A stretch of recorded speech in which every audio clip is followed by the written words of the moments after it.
All right, good morning, everyone.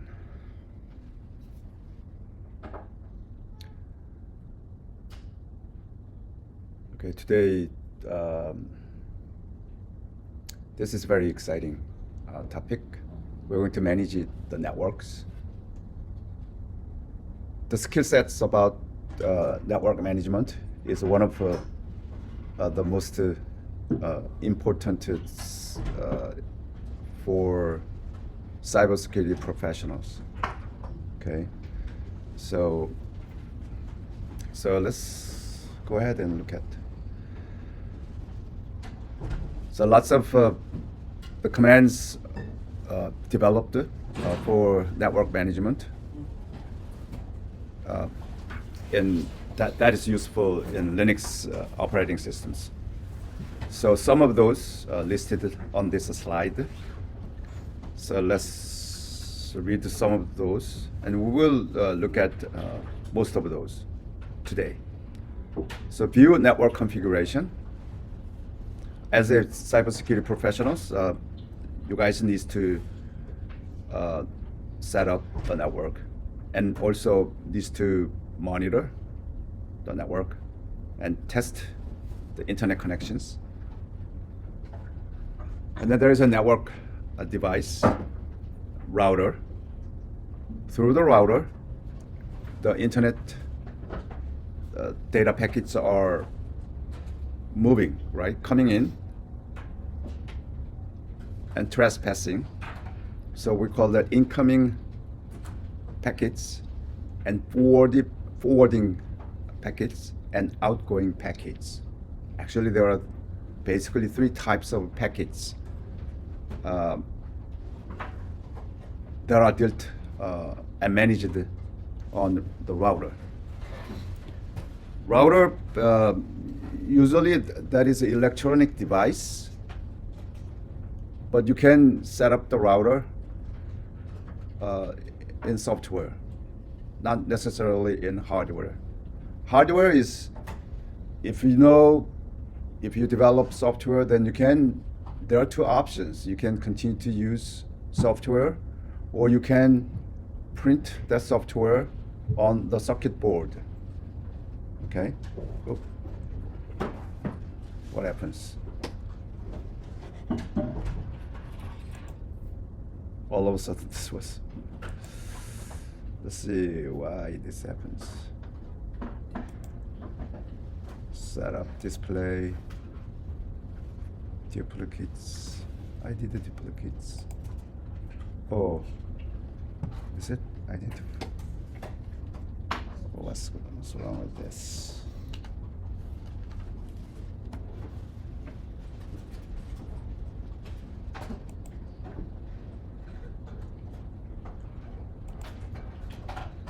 Is it because of Zoom? Oh, Zoom was disconnected. Why? Okay.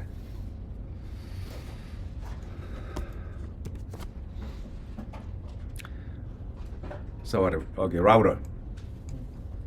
So router typically, router is nothing but the programs. I mean, you can code the router. The software, the routing, the data packets may be printed on the circuit board. Okay, we call that PCB board. Then there's pros and cons. If your software runs on printed and runs on your circuit board, then it may be higher performance. It works always because it is printed, right? So most of a typical electronic device is doing that. Your TV sets, lots of circuit boards embedded. Right now we are talking about smart things, right? Your TV sets, if it is not just a printed circuit board, but software running on your TV, then we call that smart TV. Okay? And also your car, if it is your car has only the circuit board only, once it is built, never to be changed, updated. It runs until the car dies. Then we call that just vehicle, right? On the other hand, there's electronic vehicles, or we better call it smart car, then software is running. The advantages of running your software rather than printed software, soft software, is that you can always improve. You can always upgrade. You can always, not always, sometimes you can manage it from outside, right? If you can manage something from outside, again, there's a pros and cons, right? It's easy to manage. So you don't have to go there and fix. It's not on-site fixation. You can fix it remotely. That is big advantages. On the other hand, there is a big security issues. It can be compromised from outside. If you can come in the system remotely, don't think that you are the only one can get in. There are lots of attackers. There are lots of hackers. Hackers can come in the system as you do, right? So always that type of things possible.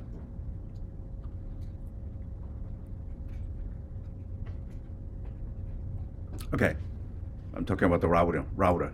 So router is one of the typical things that you can see, right?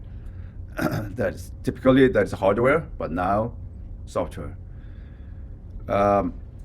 If we develop the router, DNS server on your Raspberry Pi, then you can run Raspberry Pi and anyone can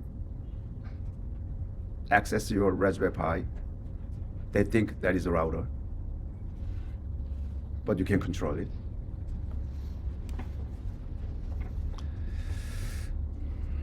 But we don't do that here in this class. Display all open network ports. So one of the first, maybe first or second or third things that attacker who wants to intrude any infrastructure, then they need to look for a port. If a port is open, then they can intrude through that port. It's very similar to the physical world. If there is a port, then port is open, then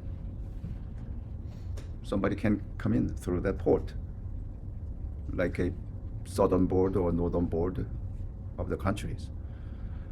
If a border is open, then anyone can come in. Same thing in the infrastructure. There's a ports. Ports can be opened and closed. That is one of the duties of the network administrator. Network administrator can become a cybersecurity professionals as well. So port needs to be monitored always. So there's in Linux commands, we know how to display the ports and test the port connectivities, DNS lookup. While your device is connecting to a domain server, then you can also take a look at that domain server. Trace route to a host, download the files from the web, not through the web browser, but by command line. Okay. Professional network administrator, professional cybersecurity engineers do not need to open up web browser.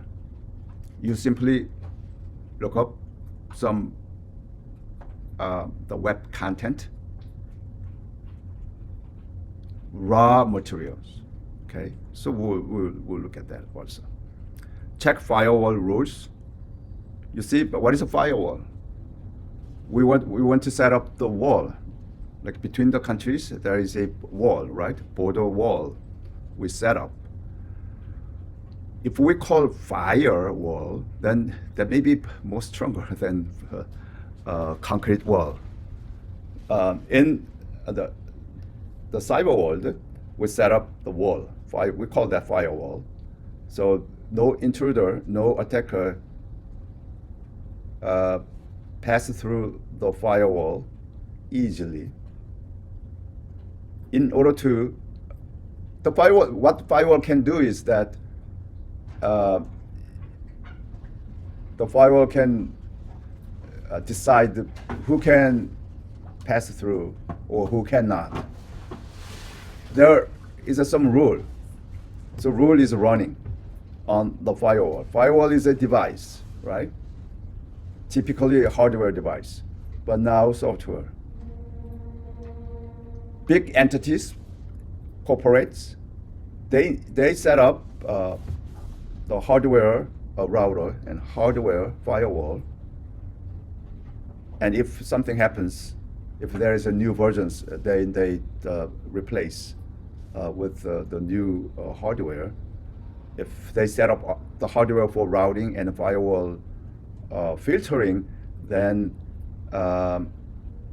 it works always consistently at the best performance, as compared with software. As I said, there's pros and cons.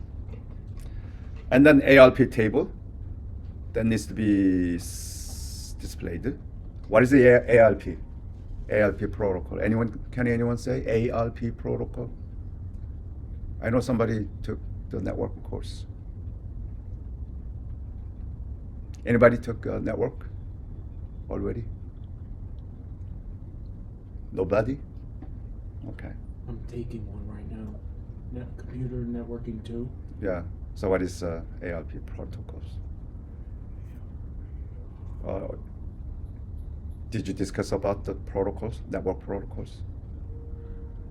Some of the protocols I still keep getting confused. Okay, yeah. So it's like I'm iffy on that. ARP protocol is maybe the first protocol that you need to discuss if you are considering data transmissions. Okay. It stands for Address Resolution Protocols. What happens here is there is an IP address.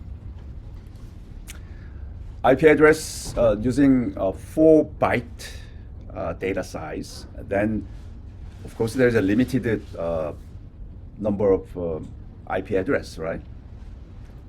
When I was a student, we're talking about always, there may be insufficient IP address we might encounter. Then there will be a digester, network digester, sooner or later. So we're all talking about that because 256 times, 256 times, 256 times, 256. Then there's a limited number, right? Your IP address in 4 bytes long data size, then it's a limited. Therefore, they are considering two things. They want to increase to 6 bytes. So we call that IPv6 or IPv4, right? Version 4 or version 6. If we increase 2 more bytes to represent the address, of course, a lot more, right? But still, we expect it would be insufficient, right? Always there is a limit. Therefore, on the other hand, the researchers are trying to think to develop, not only increase the size of the address, let's think about some of dynamic IP address and static IP address. Static IP address still remains the same as that limited number, right? For example, if you're home router, if you subscribe to Verizon, then Verizon has its own maybe a few IP addresses, static IP address. From that static IP address, they have millions and billions of subscribers. they need to support some of the data sharing, data transmitting, data coming in and going out. They cannot assign any static IP address to you guys, right? Not enough. So they set up a temporary IP, dynamic IP address. Okay, and also they set up the hierarchically. Even if that is dynamic IP address, if it is a 4-byte long IP address, that is still limited, right? So they set up hierarchically. Top 4-byte longs. So how many? Limited. I do not know. There's billions, right? 256 times, 256 times, 256 times, 256. That many numbers.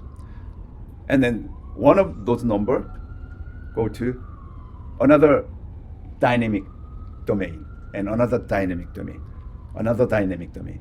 Then there is an endless number of network connection possible. Now, the issue there is then how your, for example, email can address to your specific laptop. If it is a static, then definitely we can find, right? For example, 47 West 34th Street, New York, New York. Then that is the address of this location, right? That's a static. That address is only one address, unique address. If it is not, the dynamic IP address is not unique. There are lots of duplicates. For example, when I work here, when you go back your home, if you check your Raspberry Pi IP address, then 192.168.68.some. That number here also, similar number at your home. If you set it up Starbucks, again similar number. So all duplicates, right? Dynamically. So how can we resolve that address? That is ARP protocol. Address Resolution Protocol. Remember I talked about the hierarchies, all right? Within Verizon network service, they set up the infrastructure hierarchically. So from one layer to another layer, resolve the address. From one layer to another layer, resolve the address. They keep doing that until it reach endpoint of your IP address. Okay, so that is ARP things. So we'll look at that. So a lot of interesting things coming today. If you didn't learn this from your network, probably they don't do that, right? Anyway, monitor network traffic, restart network service, view network manager status, set static IP address. If it is a real static, then there is a limited, and then you have to pay one IP address. You know how much they charge? About $1,000 per month. One static IP address.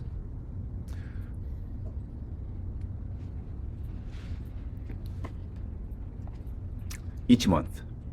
Okay, so now let's look at the command lines of things. So from this time, I will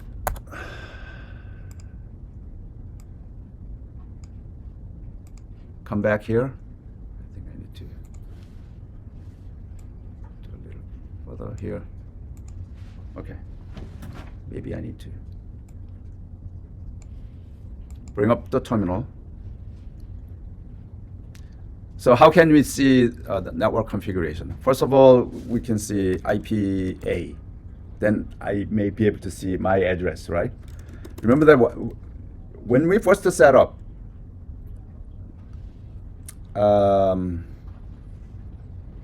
to get the IP address of my IP address, what was the language that we looked at? We looked at host name and -i, right? Then I may be able to see, oh, this is my IP address. That is one of the commands. The Linux command to get to see the configuration of network is IP. Okay, IP, and if you type A, then probably there are lots of other options with the command IP, A for address. So when I do IPA, then it can gives me some of those. Here, number one, loop back. Number two, Ethernet. Number three, wireless. If you see this wireless, then there is IP address 192.168.7.8. That is the same as the one that we looked at, hostname minus I, right? Hostname minus I, then it gives me only IP address. But when I do IPA, then I have more, right? Let's look at what it is. It's a broadcast, multicast, up and lower MTU. So you guys need to understand all of this eventually. And then there is a 192.168.7.8/24. Wow, there is something that we. And then there is a 192.168.7.255. Scope global dynamic non prefix route, and W wireless LAN 0. So this the Raspberry Pi allows only one the wireless interface, and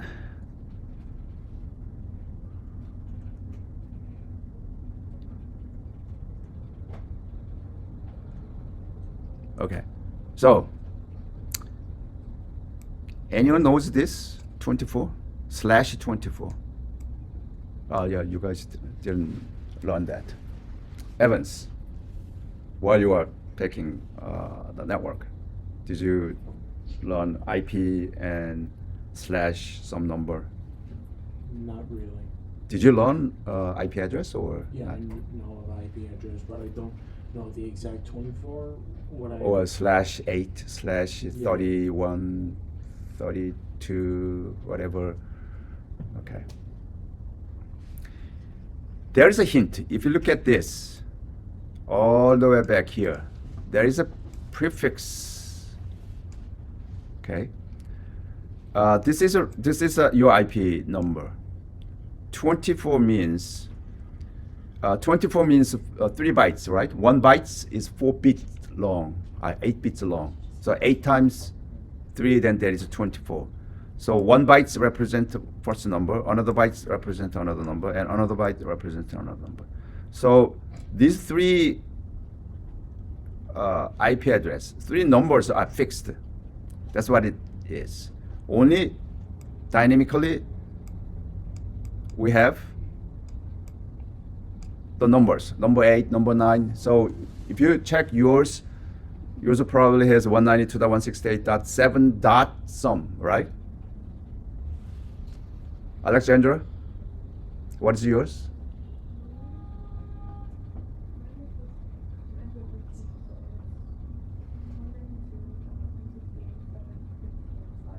Right, 15. Who else now connecting? Dimitri, what is your IP? I'm trying to remember how to do it. We're now doing over there. You can issue that command, then you can see yours. Anyone's? Oh yeah, it's you mean like host name I? What command? Yeah, host name I or Oh yeah. IP. That's 127.0.1.1. Yours is a 127.0.1.1. No, that is a loopback. 127.0.0.1. That's a loopback. IP address. Anyway, that is this. So probably if it is a /24, then UIP address and my IP address remains the same, like we checked with Alexandra. Her IP address is 15. Only the difference is the last number, right? 24 means we'll fix 24 bits. How many bits used to represent IP address? If it is IPv4 version, then 32 bits, because 4 byte long. Out of 34 bits, first 24 bits are fixed. And which ones dynamically we assigned? The last ones. How many? 255. Well, actually 254. Zero is not given to you, and the last number 255 is not given to you. So out of 256 kinds, first one is not used to, the last one is not used to, therefore 254. But anyway, there's a network things. That we can see here, IP. This is the command IP space A. If you do this command, hostname -i, then it gives you IP address only. If you want to see more, like look back or Ethernet, if you connect to the Ethernet cables, then it goes through this. If you connect to the wireless LAN, then that is this, right? Right now, our IP address is not receiving from any of this, but here, wireless only. 2 commands can do. But we have one more. if config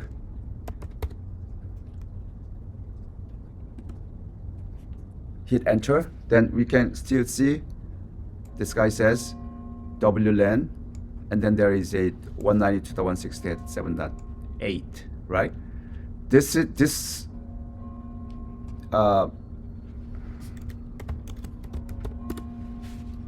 I use these 3 commands, right? Those 3 commands gives me the IP address. But the level of the information is not the same, right? Only hostname -i gives me IP address only. IPA and ifconfig gives me a little more, but IPA, this is the most recent command. ifconfig, that is a little bit older ones. Okay, so Linux commands keep changing. Advanced, more powerful commands that you can enjoy. So older version still works, which is ifconfig, but IPA gives you more. If you compare, let's say ifconfig, then it gives you only 192.168.7.8. But if you have IPA, then you have 192.168.7.8 /24. It gives you more information if you say /24. As I said, then that number 24 from the beginning, 24 bits fixed. Only the rest 8 bits can be used to represent your address. So this could be something, if you want to limit the last number, only if you allowed 2, then this number should be 31. If you say 31, then only 1 bit left, right? 30 out of 32 bits, 31 bits are fixed. Then only 1 bit is free. Using 1 bit, how many numbers can you represent if you have 1 bit? Only 2 kinds, 0 or 1, right? Either 0 or 1. So 2 kinds. If you have here the last bit, instead of 24, if you have 31, then how many dynamic address available? If that is my question to you, then You said only two, right? Only two laptops can access. If you want to limit. If you want to increase this, maybe 31 to 30, then 2 bits available, right? So out of 2 bits, how many? You can have 4, right? 2 bits, then you can represent 0, 0, 0, 1, 1, 0, 1, 1, 4 kinds. So this prefix bit number is very, very important for dynamic address generations. Okay. So as I said, don't forget, in your final exam, this will come, okay? So which one of the following doesn't give you IP address? Then, yeah, 3 of these commands gives you IP address, right? All right. Any questions? There's another command, IP. If you want to see more, as I said, the IP is more powerful command than ifconfig. Then there is a man IP. If you want to see the manual of IP, then a lot more. If you see options, then not only A, but more, right? A is one of those. A is for address. So it manipulates routing, network device, interface, and tunnels. Tunnels, if you set up a VPN.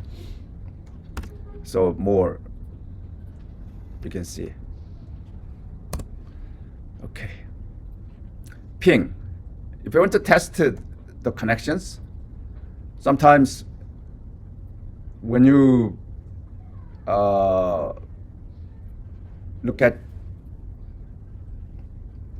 the web browser, website, it doesn't respond, then you may want to check the connection. You want to check whether my network, my laptop is connecting to, for example, whatever. Then you can see ping and then google.com. I want to see the packets can reach the google.com, right? It's like a ping pong. Ping is one of the simple protocols that we can see. Okay. Similarly, you can do ping and mercy.edu. Then it goes to ping to Mercy network. The protocol that can be used for ping command is ICMP. ICMP is one of the protocols, so you can learn from others. That's ping. And view the routing tables, then IP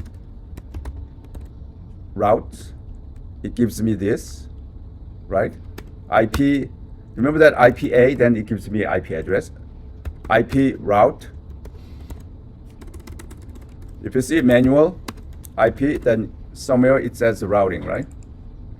Oh, then I can see there's something about the routing. So IP route, it gives me something.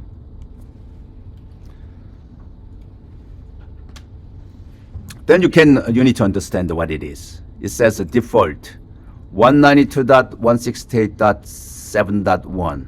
I know from my IPA, these 3 numbers are fixed because it says /24, then these 3 numbers are fixed. Only the last one number, then what number 1 is designated for this routing.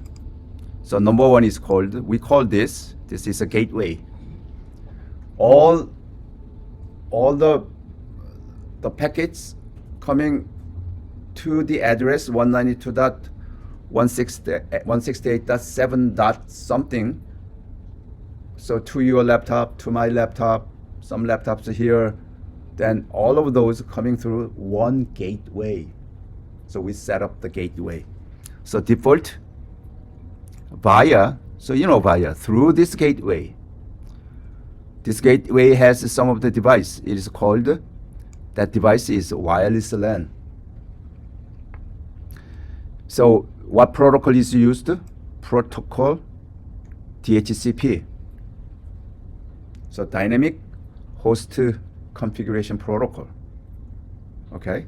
So what that means is that from this gateway, when I reach your laptop, then your address is the address dynamically assigned through that protocol, DHCP.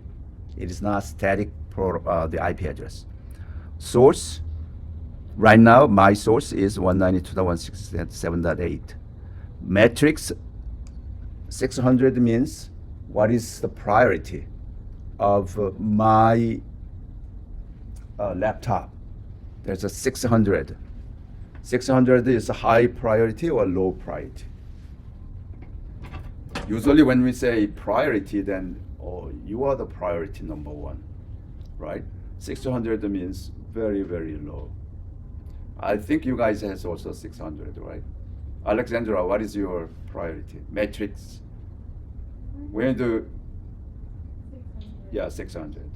So 600 is very, very common. If you are the network professionals, then some packets, if you want to expedite it, if you want to make it, if you want to boost the priority, you could do that manually, but by default, 600. That is what it means, okay? I'm not telling you all of those, but you can, IP route gives you some result, some of the output, right? Number one, you need to understand, you need to know the command. Command is IP space route. Number two, you need to understand what it means. Just as I explained, right? So you guys need to see, oh, my router is doing something like that. What is my gateway address? 192.168.7.1, right? So you can do, so from, this is a default. Then what is my case? My case is this, device WLAN, and then protocol, kernel scope link, and source is this, matrix 600. Okay. Is there any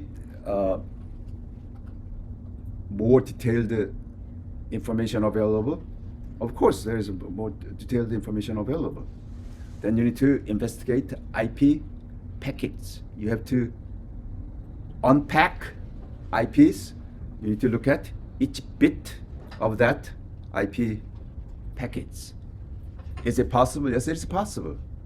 Can you make it in codings? Of course, right? Remember that one of the textbook, I didn't ask you, yeah, not in this class, but I wrote one book that is available on Amazon, but there you can do code in Python to catch out to deep investigations of the network packets. Okay, and there's a command, old command for this view routing is route -n, like ifconfig. By the way, iwconfig, that is for wireless. Route, like ifconfig, the newest the command that cover ifconfig is IP. Similarly, route, that is old version of looking at the routing table, but now we have a very powerful command called IP. So IP route. Okay, if it's, yeah, that we can see. Similarly, route -n, then you may be able to see similar ones. So which one's better? I'm not sure. This is something some language like coding language, right? This is a real table. Columns and rows. Explained, this is gateway. And matrix 600, interface WLAN 0. This guy may said more, right? Protocol. And then kernel scope link. What else? Yeah, something like that. So this is a new commands. Again, if I says, what is a command that I want to see gateway? Then IP route or route -n. Okay, display all open network ports. Oh, this is good, right? Open network ports. There's a command called SS. There's a socket, I think socket script. Socket is very, very important. What is a socket? What is a socket? In general. Huh? Yeah, like sockets, right? The power outlets. There is also sockets and like a port, right? So it is, in other words, it is called port. But in coding, we call that socket. So socket, there is a, when I was a student, then socket programmer is the most sophisticated level of programming. Socket programming. It look at the ports. It opens, it dismantles all the packets, all the way down to bits. So we look at each bits. Okay. So SS is a command for that. SS minus TU. Then T means TCP, U means UDP. TCP and UDP. Evans, you learned that protocol, right? Yeah. TCP, UDP. Right, TCP, UDP, that what level of the protocols, TCP, UDP? If you look at the 7 layers of a network. Transport layer? 3. Huh? There's 3. 3 means, I think the transport layer, I think, top of my head. yeah, there's a transport layer. If it's a network layer, then IP. And then one layer up, then transport layer. Number 3 means from counting from the top or from the bottom? I think from bottom, right? Level 1, then there's a physical layer. Okay, that's one network. Okay, if you do SS minus TU, then it gives you some of the information. And then UDP,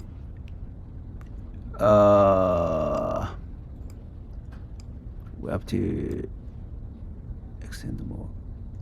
Okay, I think this is net IDs, UDP and TCP. State that established, received, sending, currently nothing sending out, nothing receiving, and the local area port. So we have a port number. This is a port number. So TCP port is open. What is the port number? 5900. Okay. PO address, another port number for, this is a local, my address, 59. And then UDP, that is a little bit dynamic. Similar things that you can see. If we put here, before we go there, we have 2 options, TU, T for TCP, U for UDP, and then L, that's for long, and with number, then it gives me something like this, okay, long. So we have 4 UDPs and more TCPs, and then currently it is listening, therefore There's a port number 3306, 22, 631, 59. This is more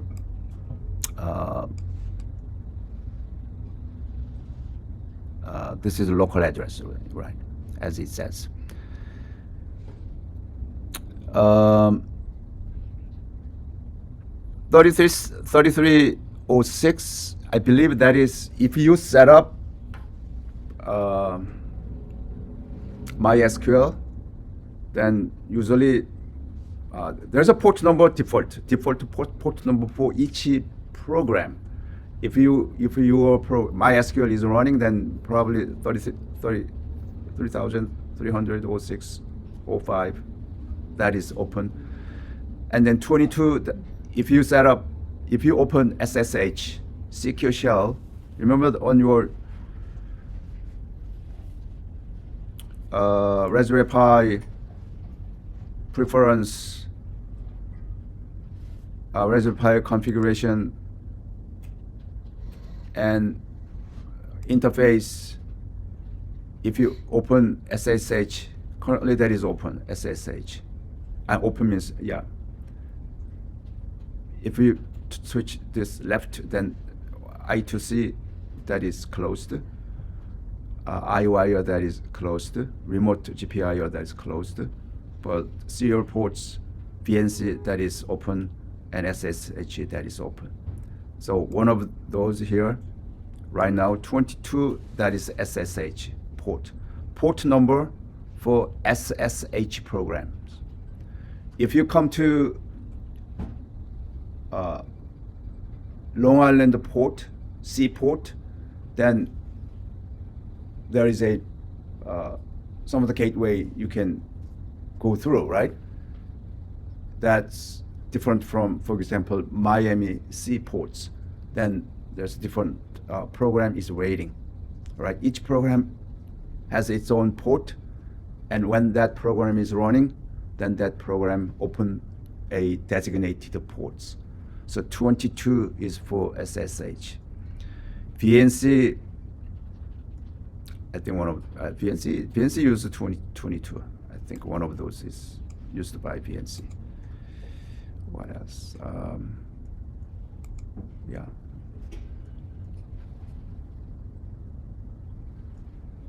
Okay. So we can see the ports. So this is important, all right? Another one here, Telnet.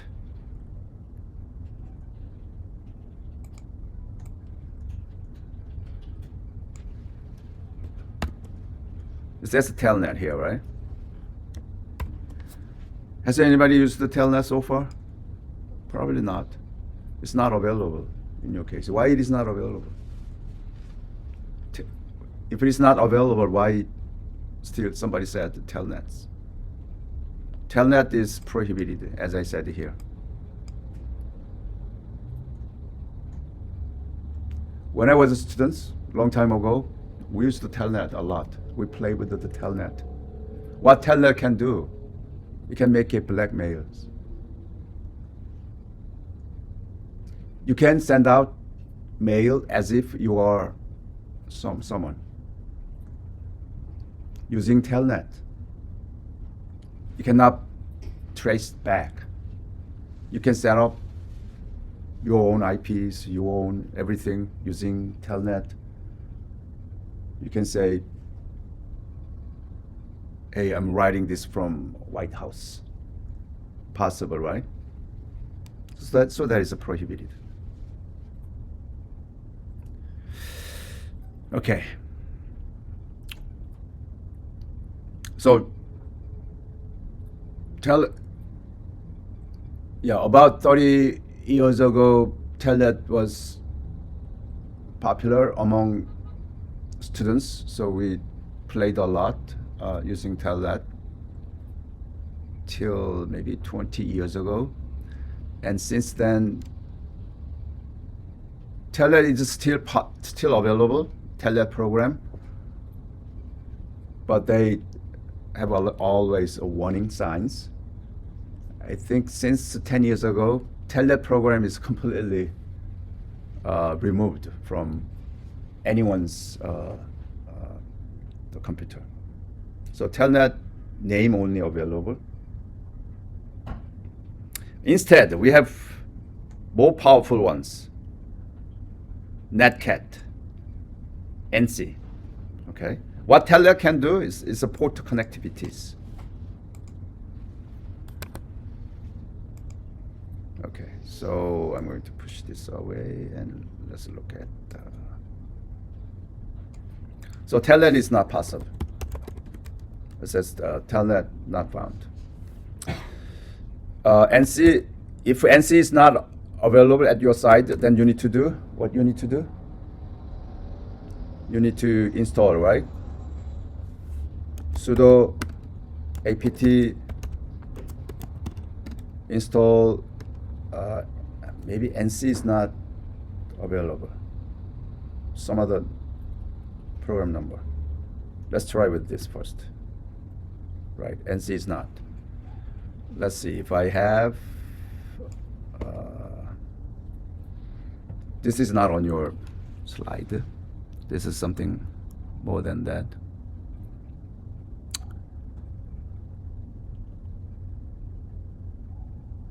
Oh, no.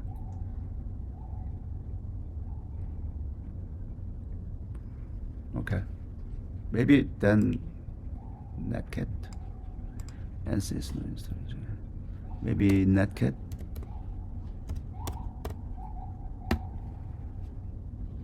Netcat is not. I forgot. In this case, you need to look up the menu, web browser, and then you can say how to install NC on Raspberry Pi OS. Then you can find out.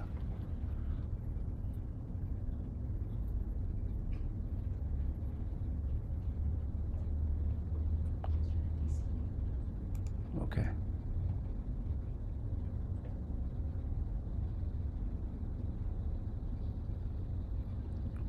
No, this is not. How to find the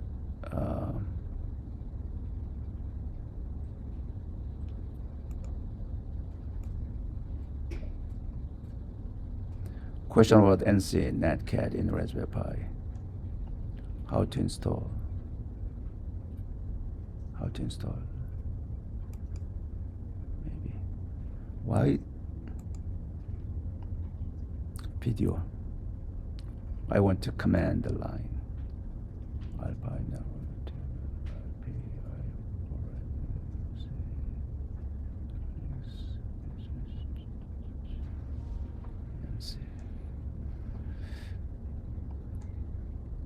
I think it is maybe NetUtil. Maybe. If I so let's try to NetUtil. NetUtil. No, not NetUtil. I installed it, but I do not remember that.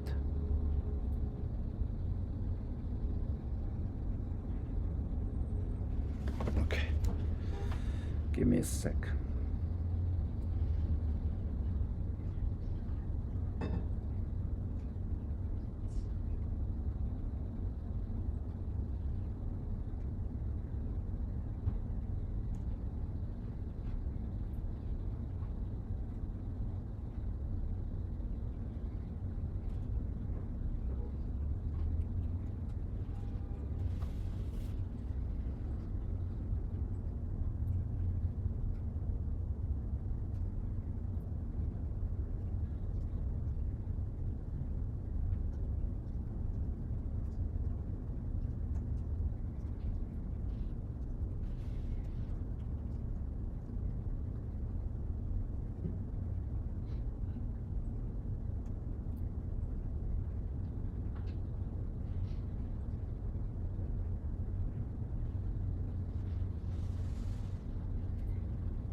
Yeah, I got that here.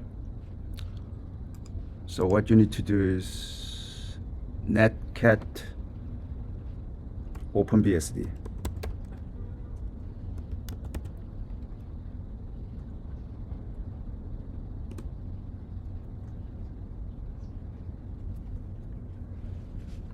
Okay, netcat dash OpenBSD. That is,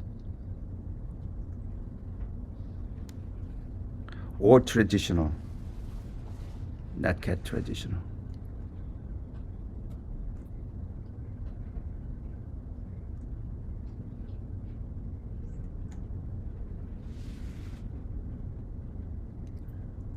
Netcat BSD. What is a BSD usually? BSD. You probably heard of a BSD here and there. BSD stands for Berkeley Software Distributions. So almost all the Unix operating systems first developed at UC Berkeley, and also a Bell Lab here in New Jersey. So that is installed. Now you can do NC minus ZB google.com and 80 connected to google.com port 80. That is succeeded, right? That's what it is. And then you can see NC for the manuals, then arbitrary TCP UDP connection and listeners gives me some of those.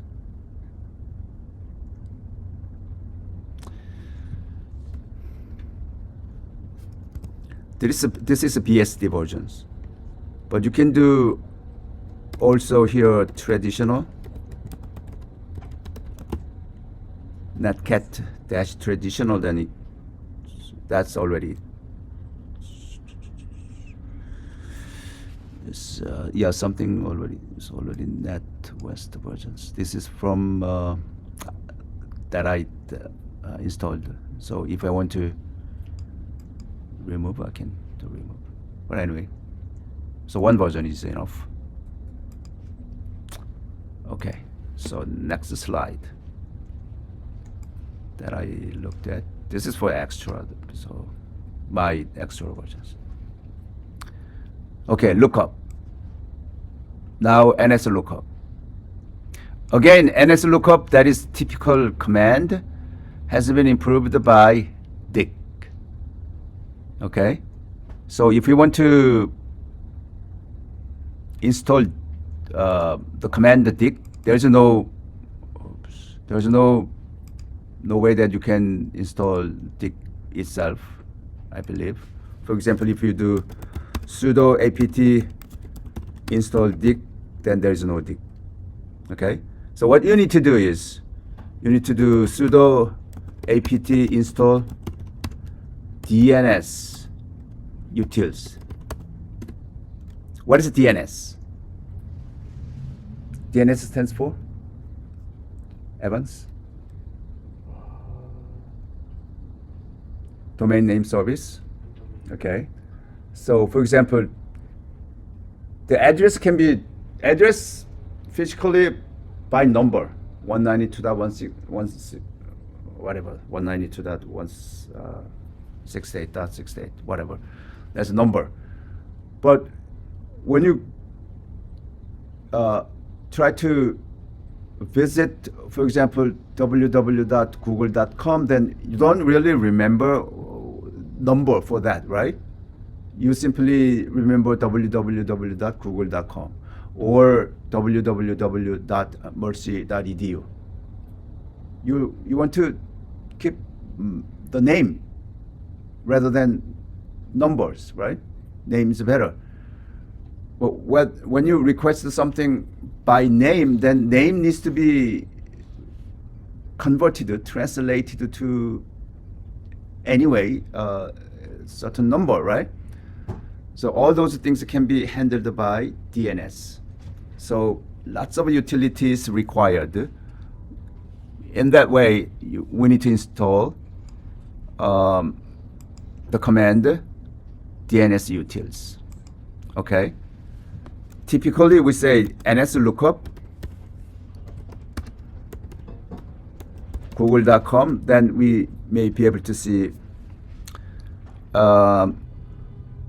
domain name is google.com, address, IP address is 142.250.64.110, and name for, and then this is MAC address.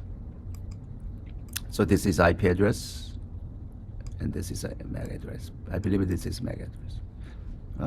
A little different. This is not MAC. Okay, but anyway, this is the ones. But if you use the new versions, then dig google.com, then this is a little different, right? Remember that previously we had this simple ones. Now we have something, probably more, right?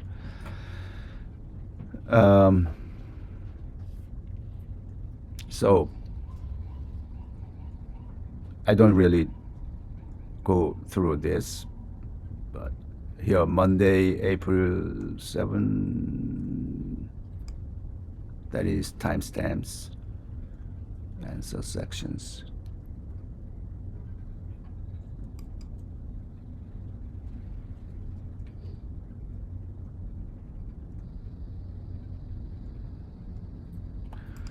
Okay, now it's time for us to look at the manual of dig. Manual dig. That is for DNS lookup utilities. Dig, and we can put some server like google.com.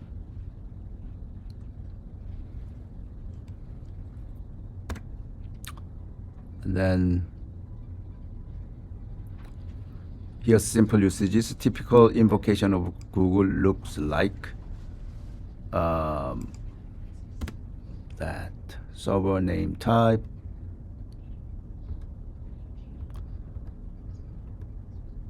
Lots of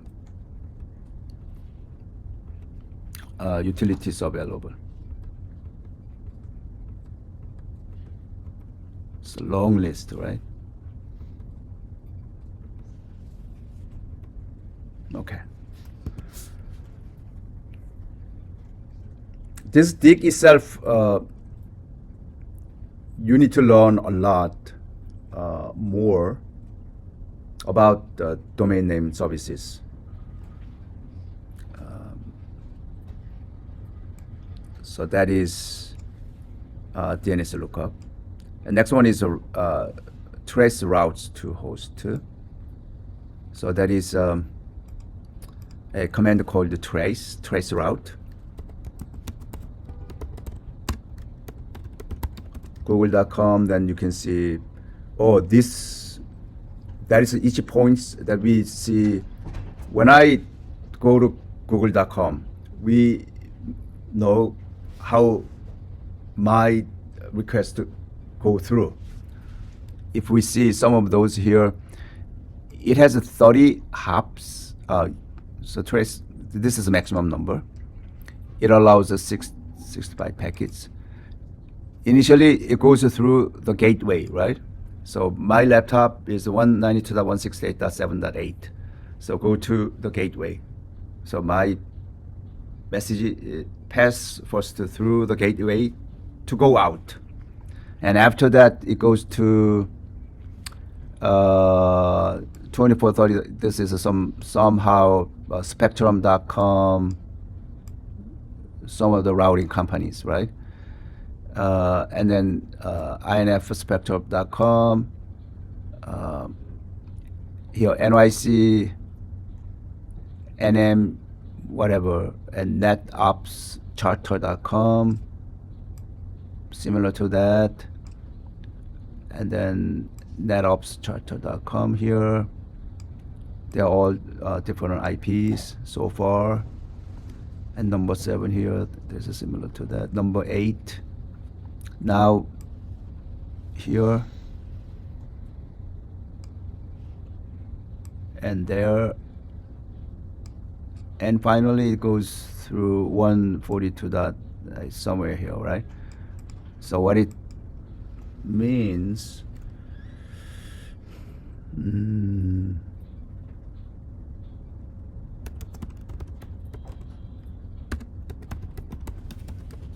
it's a lookup, and 142.256.3, 142.64, 142.164, 110.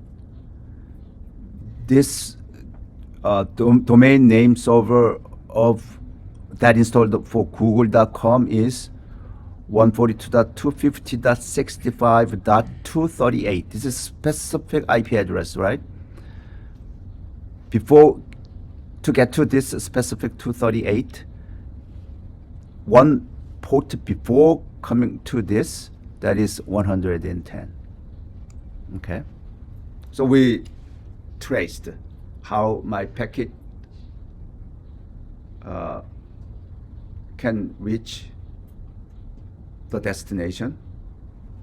We can see that clearly also look up mercy.edu, then address is 23.185.0.1. That is a mercy.edu. We can do also trace mercy.edu.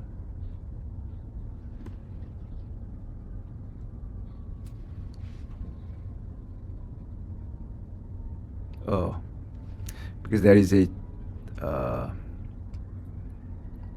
this means packet is not successfully reaching. I think 30 hop maximum, right? Yeah, maximum. 30 is maximum. As it says, 30 hops maximum. It doesn't reach. mercy.edu.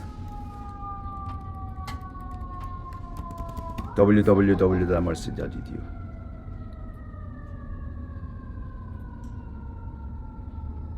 Again. Okay, we don't need to do. Let's look at something else.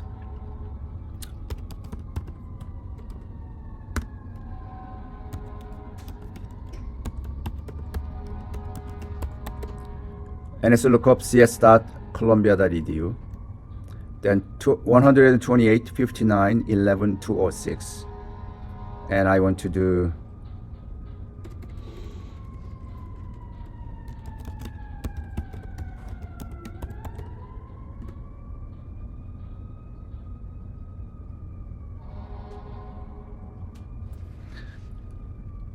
it reaches the 100 and somewhere in Colombia, right?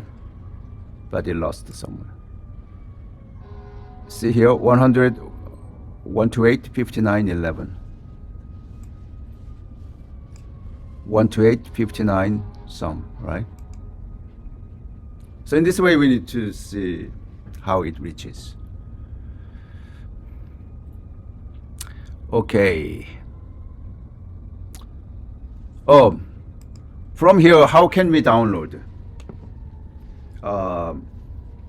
some web content? There are two ways that you can do, wget or CURL.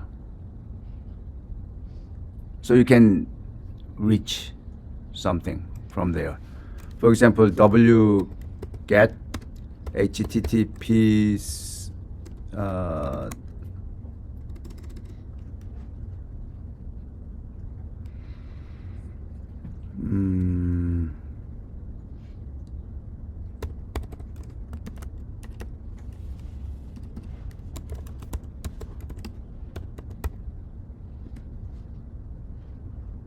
okay, so wget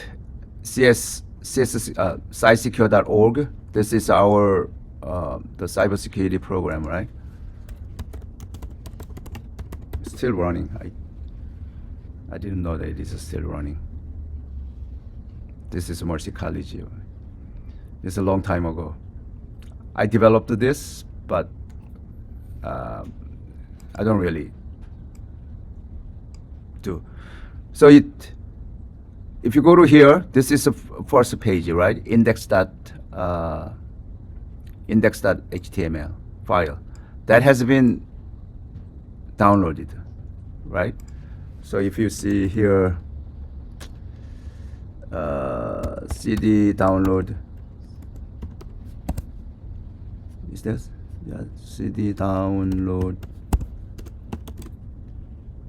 Oh, it's not done yet. So probably if I want to save it, where is it saved? Saved to that. Oh, here. So we already saved it there. So we looked at that. So for example, head index.html, then we see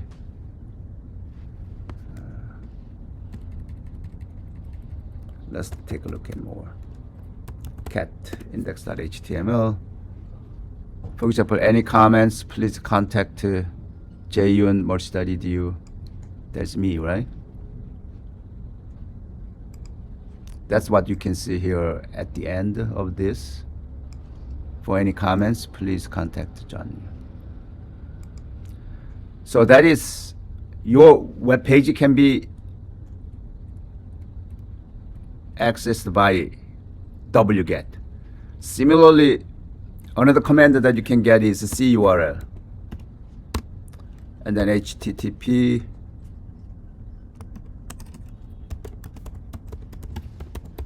scitesql.org, same thing, right?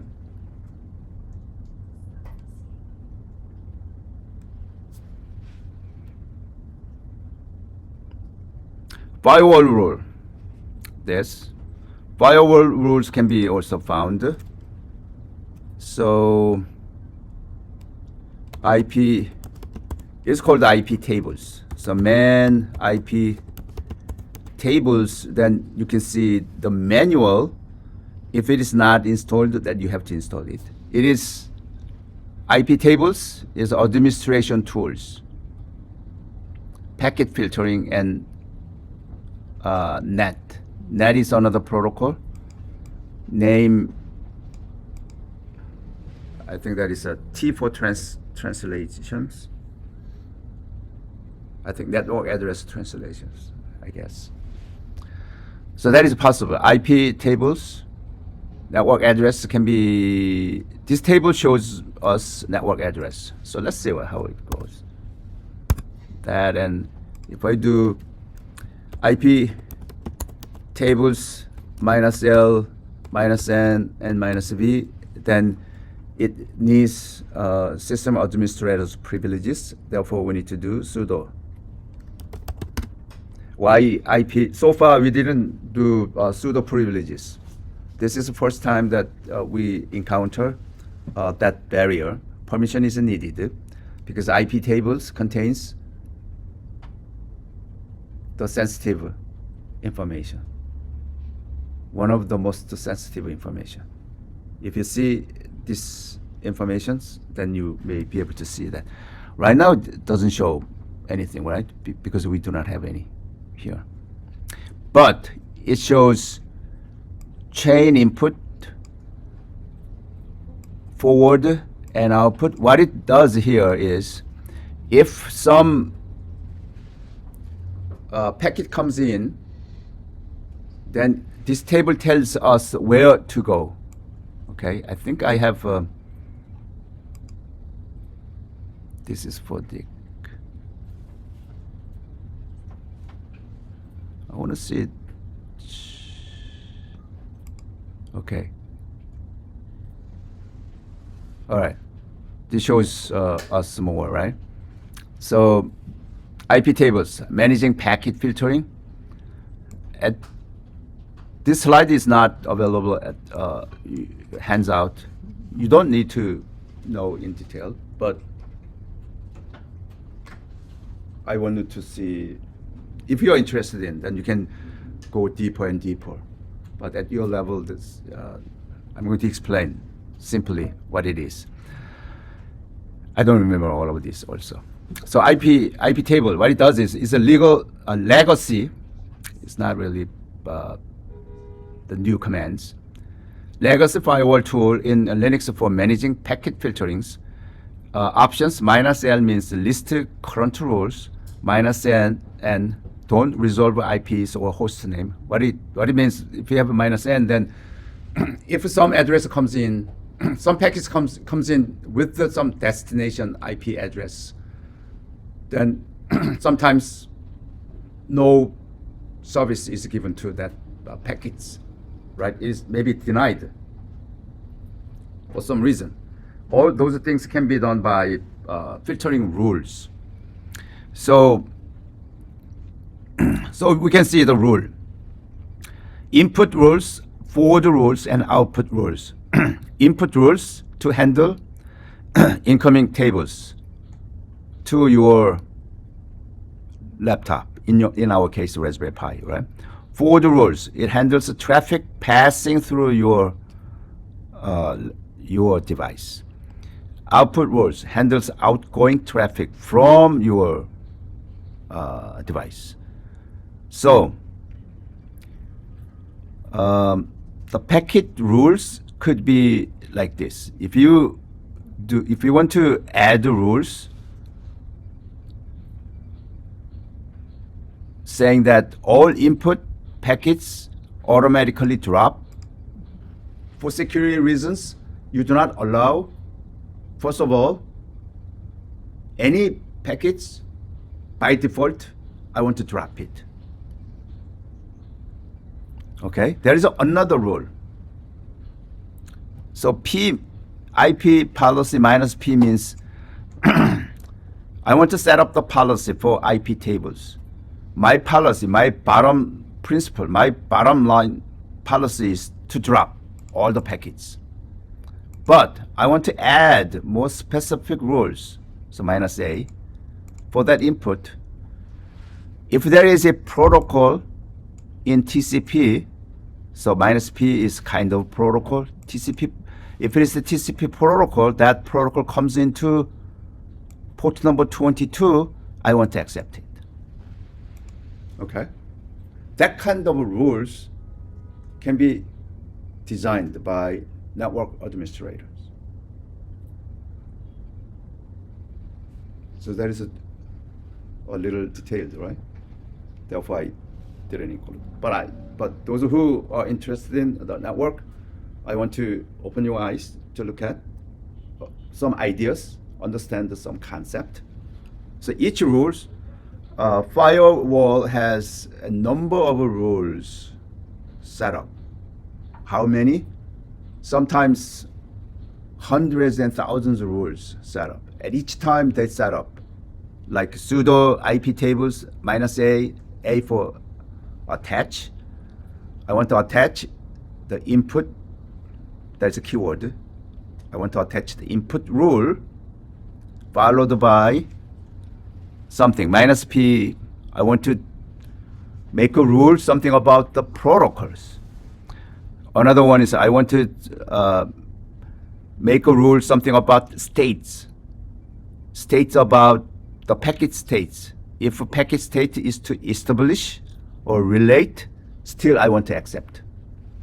If some other network wants to establish the connect to our infrastructure, according to that rule, first the establishment, I want to accept it. Okay, that type of rules, hundreds of such types of rules can be attached. Then at the end, what happens?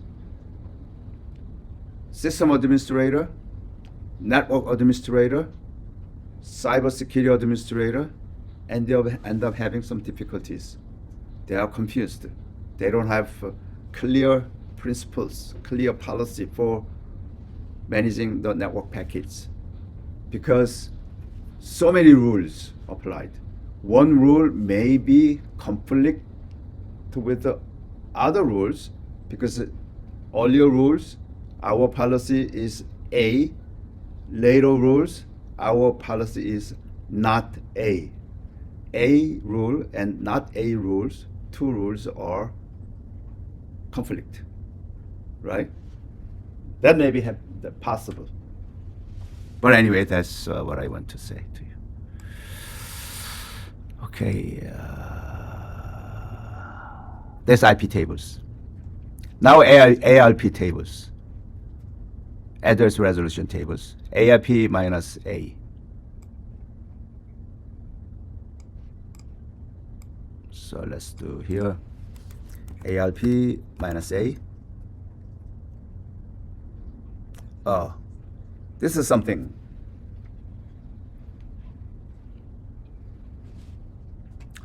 This ARP, this is IP address, right? 192.168.7.1. What is this? This is gateway, right? And then 7.18, and then 7.128. Each one has, what is this? This is a MAC address. So ARP is handles MAC address. What is a MAC address? Yeah, each device has a unique identifier. It's called the MAC address. So I have another. Okay, here I want to jump to explain about this. So let's look at MAC address. It's called the Media Access Control Address. MAC address is nothing but a unique identifier assigned to your NIC, Network Interface Controller. This control NIC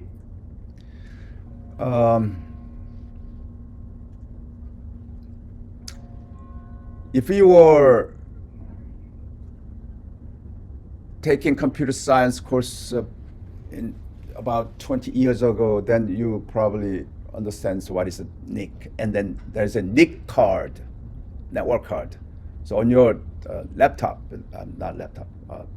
desktop. At that time, desktop was popular. Most of the students use this desktop 15 years ago. Then that laptop has some of the slots. There is a network card. We call the NIC card, network interface controllers there. Okay, we call that. There's Ethernet card, not Wi-Fi. Right now we are talking about Wi-Fi, either Wi-Fi wireless or Ethernet, which is the physical connections. If it reaches that device, the device has unique identifier like this in hexacode. So six bytes long, right? So 1, 2, 3, 1, 2, 3, 6 bytes long in hexacode. So there's a unique identifiers there. Why MAC address is important? First of all, there is a device identifications. MAC address help a network distinguish between device. Like here, in this ARP, under one network, domain network, under one subnet, under your wireless the router, then devices connected to that router, including your phone device. Therefore, there is a identifiers. When message comes in, then router decides which device it should relay the package to. Okay. In that case, this MAC address is used. So your router uses a MAC address to assign IP address via DHCP. So looking at that MAC address, now your router assigned IP number, although that is temporary, although that is dynamic, not static, but based upon that MAC address. Therefore, local area network is possible.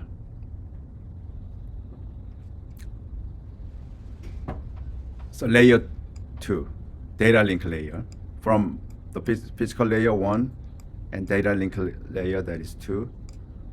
So if you say MAC, then that is always in this level 2, data link layer. And that network control is possible. So network can restrict access using MAC address. If you want to restrict, or you can allow. For example, only devices with some allowed address can connect to the school or office Wi-Fi. Probably when you were in middle school or high school, if you bring your laptop, then you need to go to technicians, school technicians, and school technicians look at your laptop. Laptop is not given from your school, but you bring it from your home, but you still wants to access the internet, school internet, then they ask you to bring your laptop. Why they ask you to bring your laptop? They want to get MAC address from your laptop and then store that MAC address on their router. From that time, on your router, then that has this kind of, your MAC address can have some IPs. From there, you can access your internet. Therefore, MAC address is needed. So MAC address is important that help your the internet connections. For the same reason, therefore it is dangerous, right?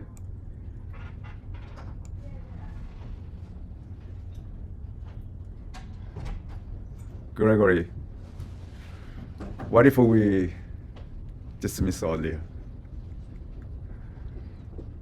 But I'm glad you are still joining us. Okay, so tracking and privacy concerns. MAC addresses are persistent and unique, therefore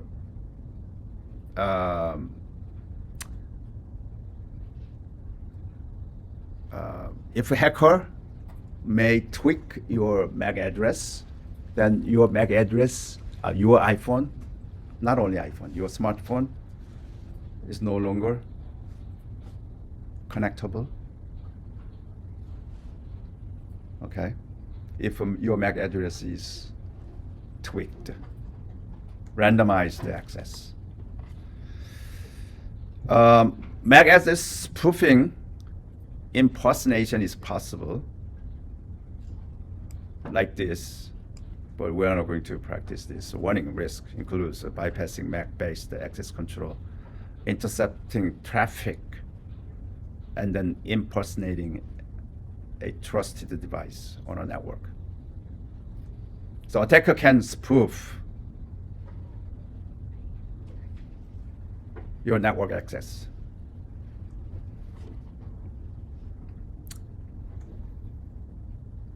Weak network securities. If your network relies solely on MAC filtering, it can be bypassed easily with spoofing. It is not a substitute for encrypting like WPA 2, 3. Okay. So how to view your MAC address? This is you can see the MAC address from ifconfig we looked at, right? Earlier, and IP link also gives you. IP link gives you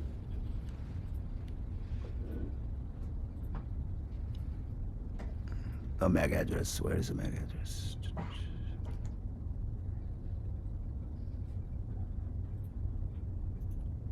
This is 2C colon CF colon 67 colon 51 colon CA colon 64 colon.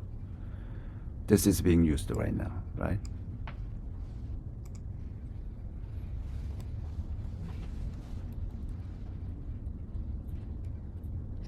Okay, now monitoring network traffic. IFTOP, We can IF top, IF top. So it is still need sudo, so we can do sudo IF top. Then if there is some networks, I want to see some of the, let's see, Mercy University. See if there is any updates. It's not really being updated. More dynamic ones. CNN.it, CNN.com. It doesn't really appear here. Transmit, receive.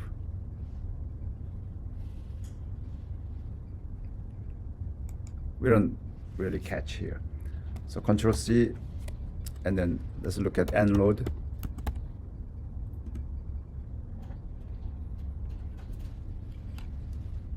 So we can see more clearly incoming packets and outgoing packets. Right now, nothing coming in here. Oh, this is through Ethernet 1. That may be the reason. We need to look at the wireless, right? Through the Ethernet, of course, there is no. Okay. Also, we can see the manual. Display current network usages, MAC scaling interface. Okay.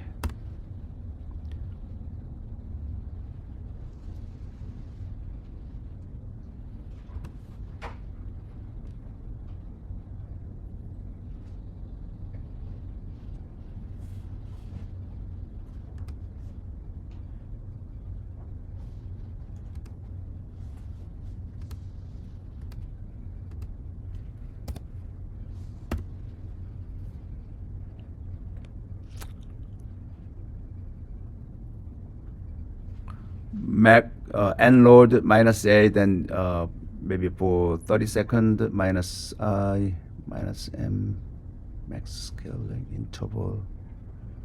So you period max -M multiple device -T interval.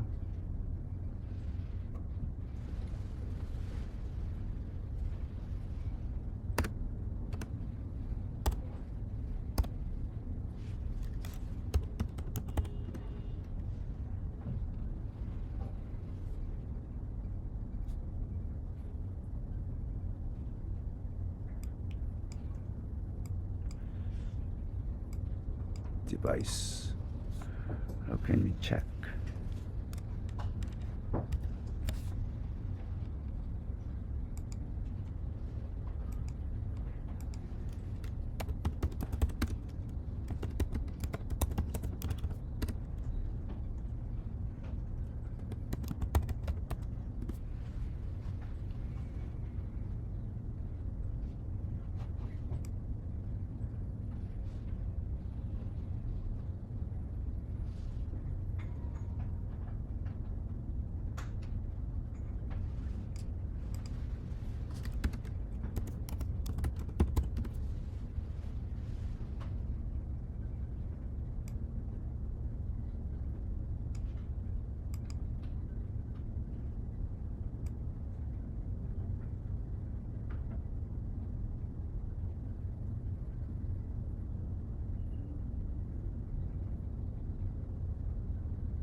Because there is no specific traffic so that we can see.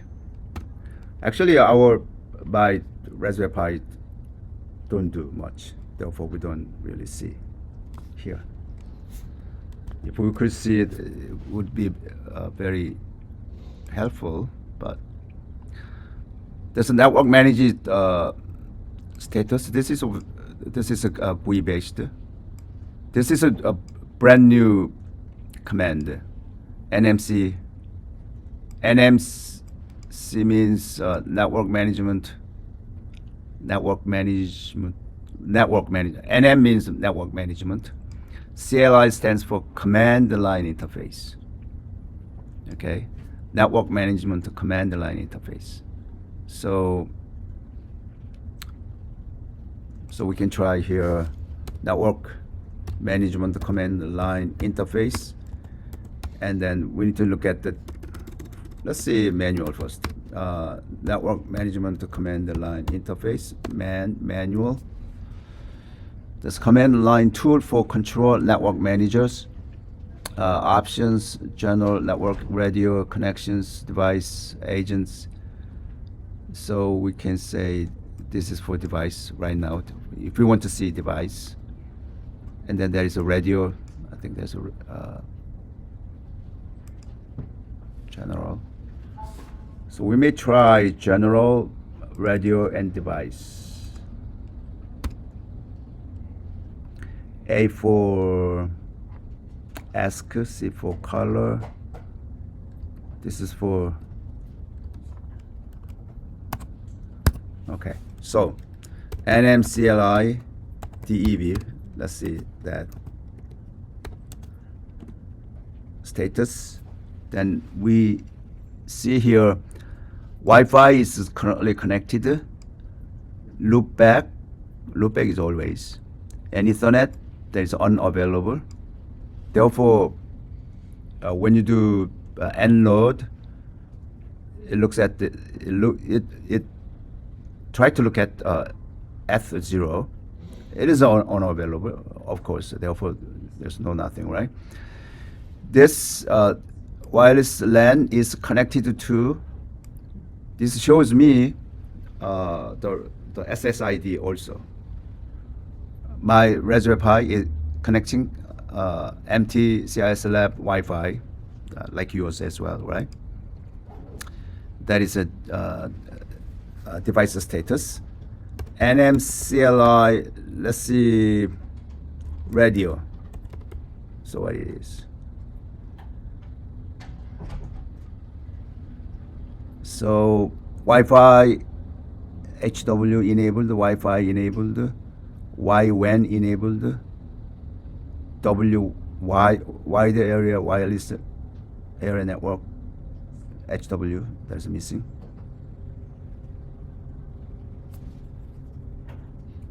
If we say here general,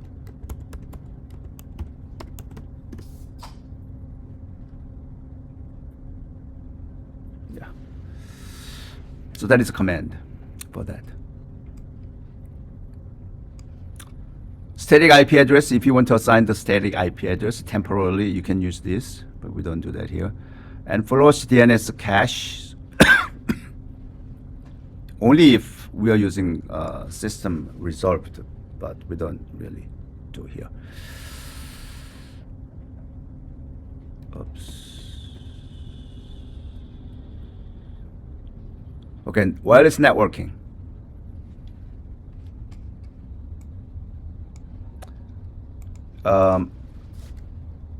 Configuration is, your device configuration is ifconfig, right?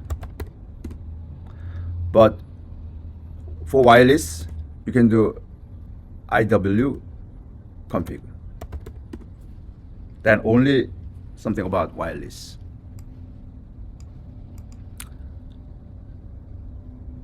And then if you want to set up SSID manually, then you can set sudo IW config WLAN 0. Right now, WLAN 0 SSID is this, right? This is the router that we look for. And the frequency is 2.4 gigahertz. You can set the differently if you want. I don't want to mess up my Raspberry Pi, but take a look at this. This is possible, right? If we want to change it, SSID, we can do that. If we want to change the frequency, rather than my real frequency, if I want to change it, you can do that. My frequency is 2.412 gigahertz. If we want to change it, whatever the other, then possible. key also. You can, key is not shown here, right? But WEP keys can be set. But our router here, there's a WPA2 keys. It's not WEP keys. But this language tells you the way that you can manipulate wireless networkings.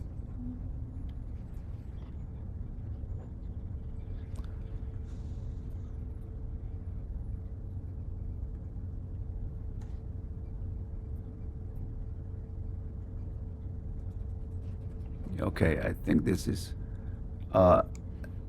NMCLI connection show. So NMCLI connection show.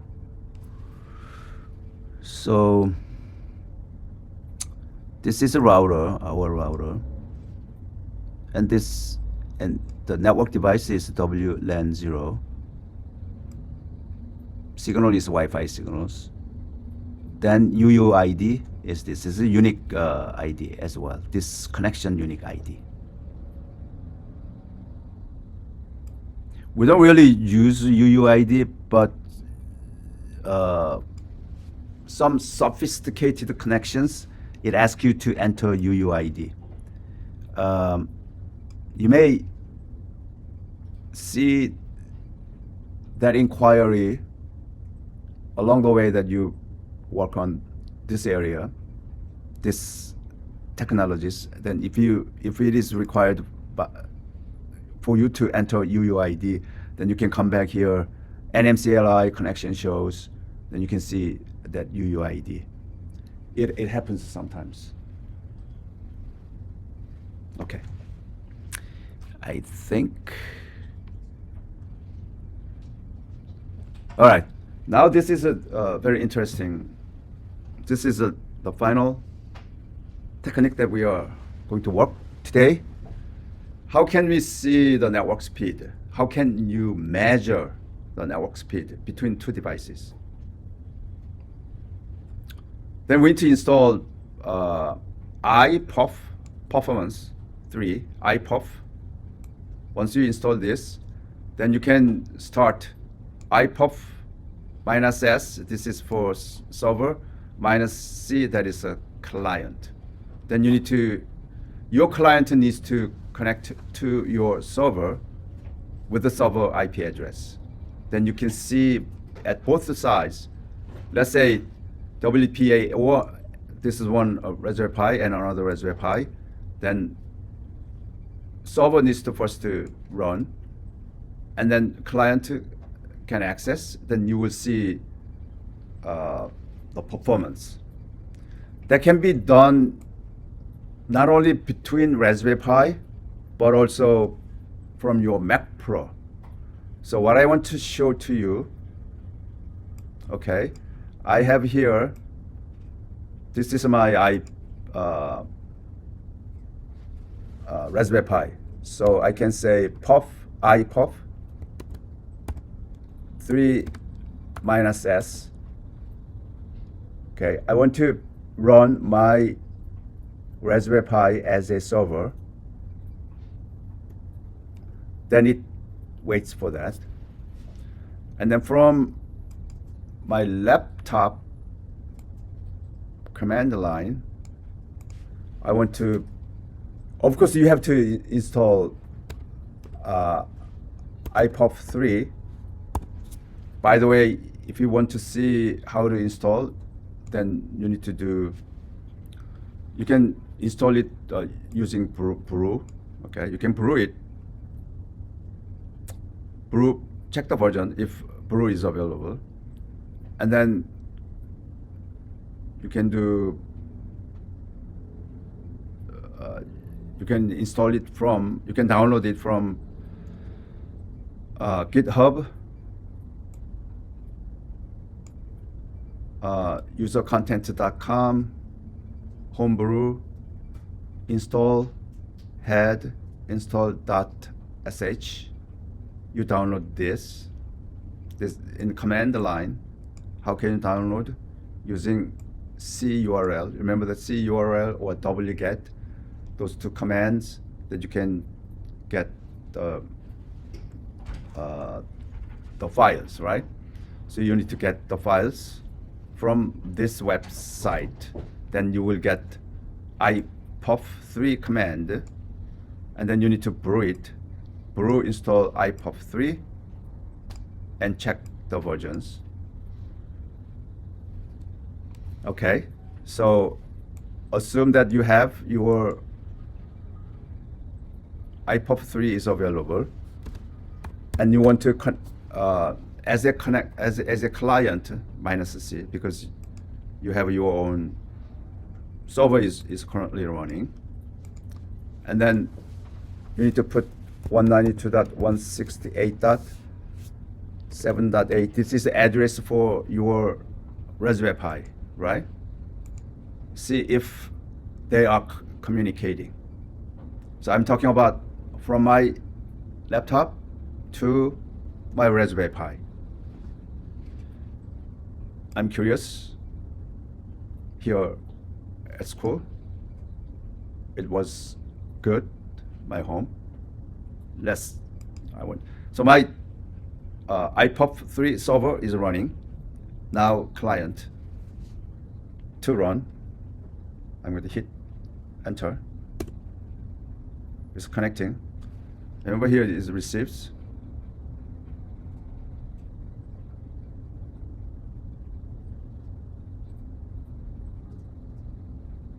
So sender speed is this is transfer speed is 26.22 megabytes. So 22 megabit per second speed. Receiver, the client, my case. So server is pretty good, right? This is the server side. So what I want to do, remember that we were not able to do some of the, let's check. Because we know now we can communicate, we use the network.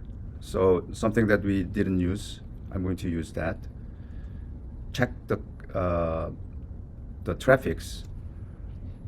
There's two commands available, iftop or nload. So I want to launch nload here. So nload. So nload is monitoring the traffic to see if this guy can catch up the traffics. Right now, this terminal is running IPOP3 server terminals. This is nload monitoring tool. I want to communicate to, this is a laptop terminal, so I want to hit enter and see how this goes. Okay, so hit enter.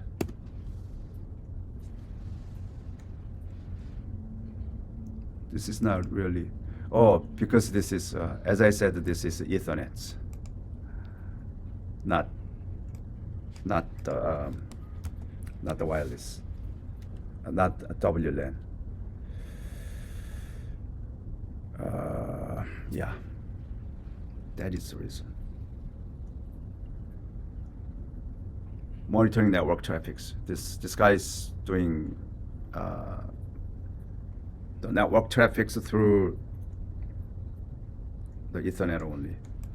Let's see, sudo iftop. And I want to redo this.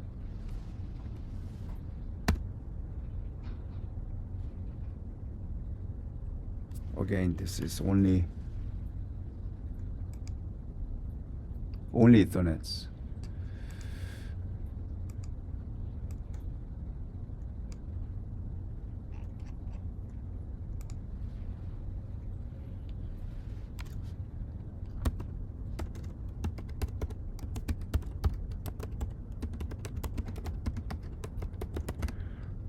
trying to look up Linux command line to monitor WLAN traffic.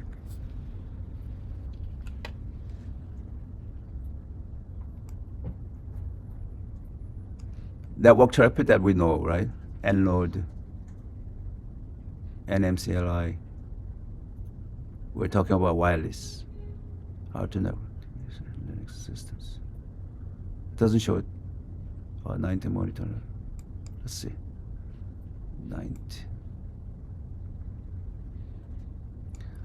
Node that we looked at, right? Node. So I want to see.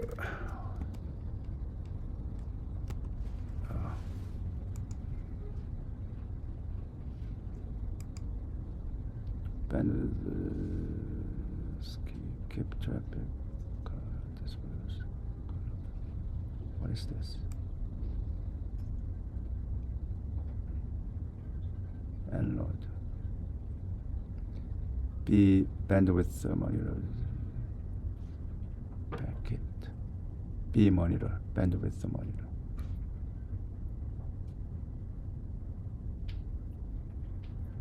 Slow monitors network load by showing a device status.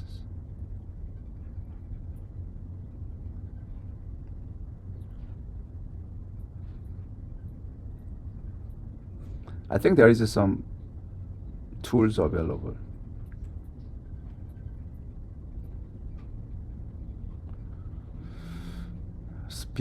Speedometer minus ENPOS 32.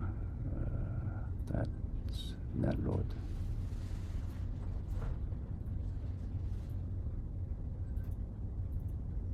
Wireless. Current traffic load number of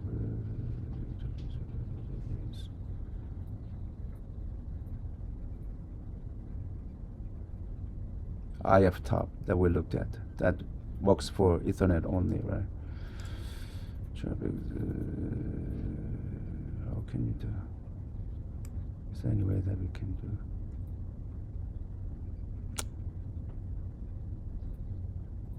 And options used to prevent creating additional network traffic.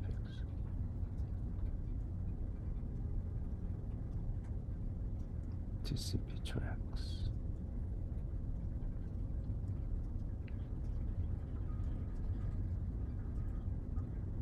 I think there is some, but I will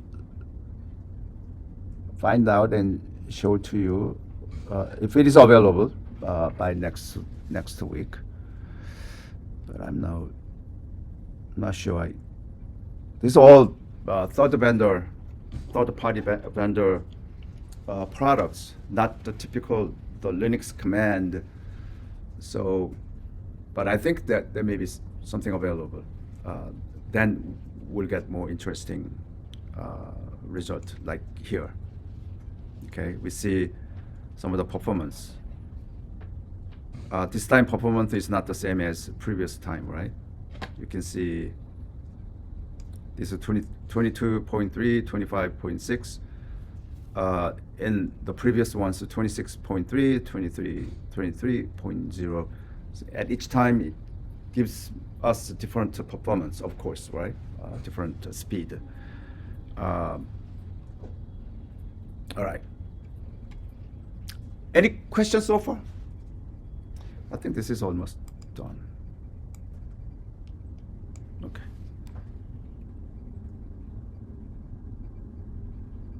This is what we did. Yeah.